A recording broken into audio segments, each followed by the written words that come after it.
Assembly ఎన్నికల సమయంలో హడావిడి చేసిన తెలంగాణ కాంగ్రెస్ నేతల్లో కొందరు ఇప్పుడు సైలెంట్ అయ్యారు. పార్లమెంట్ ఎన్నికల బరిలో దిగాలని భావించారు. కానీ టికెట్లు దక్కకపోవడంతో ఆశాభంగానికి గురయ్యారు. అలాంటి నేతలు ఇప్పుడు పార్టీ కార్యక్రమాలకు దూరంగా ఉంటున్నారు. కొందరు హస్తం పార్టీని వీడే ఆలోచన కూడా చేస్తున్నారు. ఇంతకీ ఎవరా నేతలు? పార్టీలో స్టార్డమ్ ఉందనుకున్న వారికి ప్రాధాన్యత తగ్గిందా? ఎంత కష్టపడ్డా దక్కేదేముందని నిరాశ నిస్పృహల్లో కొట్టుమిట్టాడుతున్నారా?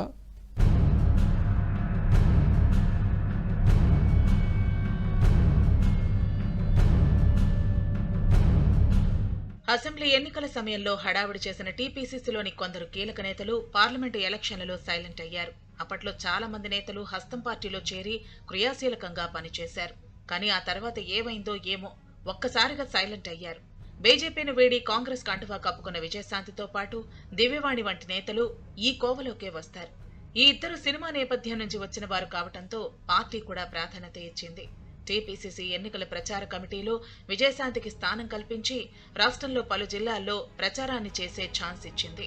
ఇక దివ్యవాణికి కూడా టీపీసీసీలో అవకాశం ఇచ్చింది. కానీ ఈ ఇద్దరు నేతలు ఇప్పుడు సైలెంట్ అయ్యారు.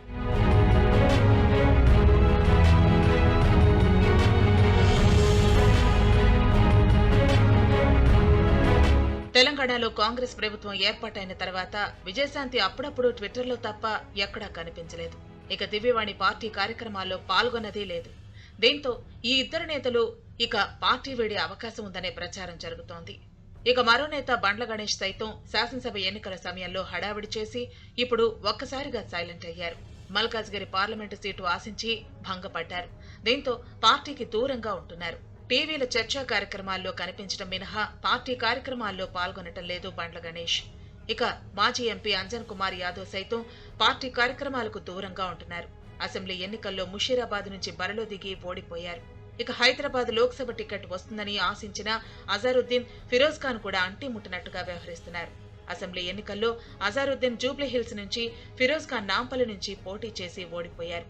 నల్గొండ సీనియర్ నేత ఆర్ దామోదర్ రెడ్డి సైతం పార్టీ కార్యక్రమాలకు దూరంగా ఉంటున్నారు. శాసనసభ ఎన్నికల్లో సూర్యాపేట నుంచి పోటీ చేసి పరాజయం పాలయ్యారు.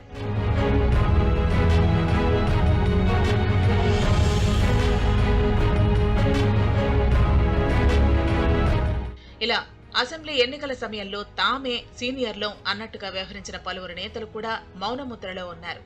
పార్టీతో పాటు ప్రభుత్వ పదవుల్లో ప్రాధాన్యత ఇవ్వకపోవడంతో అసంతృప్తి వ్యక్తం చేస్తున్నారని చెబుతున్నారు. పార్లమెంటు ఎన్నికల ముందు ఈ నేతలంతా మౌనంగా ఉండటంతో మళ్లీ క్రియాశీలకంగా మార్చేందుకు హస్తం నేతలు కసరత్తు చేస్తున్నారు. అయితే అలాంటి వారిని కాంగ్రెస్ నేతలు సంప్రదిస్తుంటే తమ అసంతృప్తిని వేళకక్కుతున్నట్టు సమాచారం. పార్లమెంటు ఎన్నికల ప్రచారం వాడివేడిగా జరుగుతున్న సమయంలో సైలెంట్ అయిన కాంగ్రెస్ నేతలను టీపీసీసీ ఎలా బుజ్జగించి ఒప్పిస్తుందో చూడాలి మరి.